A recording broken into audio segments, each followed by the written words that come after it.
munaasabad ay ku caleema saaranayeen mid ka mid ah beelaha dega gobolka Shabeellada Hoose ayaa waxa oo markaasna ay u caleema saarayeen ugaas ayaa waxay ka dhacday degmada Afgooye ee gobolka Shabeellada Hoose. Cabdiwali Cali online ayaa warkan ka soo diray Afgooye.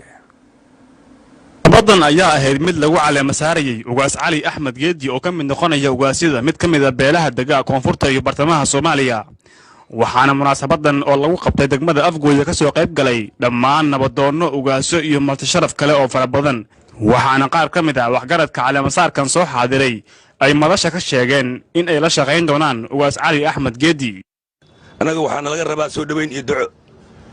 waxaan leeyahay nabadoonka ama ugaaska afarta saransoor iyo adeerkooda waxaan leeyahay gacmo furan ku soo dhawow. deegaanku waa ku soo dhaweynaa meel kastoo taagtan waa gacan furna kula shaqaynaynaa.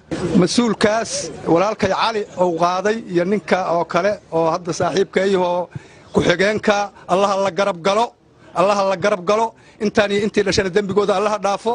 mas-uulka ay qaadeenna waa la qabanaynaa. warsan sax maaha waa wax lagu daydo oo Soomaalida kale deegaankana degan ay ku yeelato.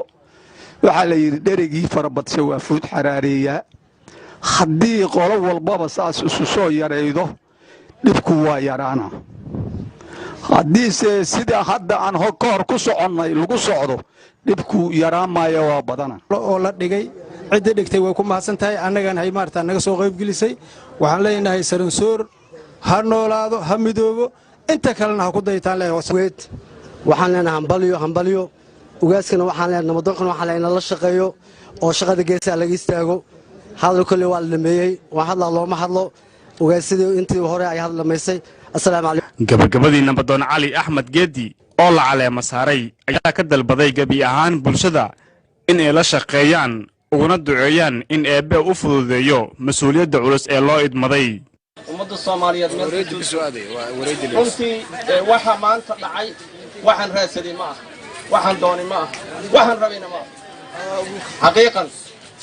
laakiin tolkeeya ay la jeclaaday anoo gurigeeya iska joogaan liikeedii anoo gurigeeya iska joogaan liigii ma raadsanin tartan uma galin mana doonin. haddana maadaama oo dadka ay daaleen xafladdii inaan soo xiraan u istaagay sidaas daraaddeed assalaamu calaykum waraxmatullaahi wabarakaatuh. khudbo badan inaan gelinahay salaadii aan joognaa. assalaamu calaykum.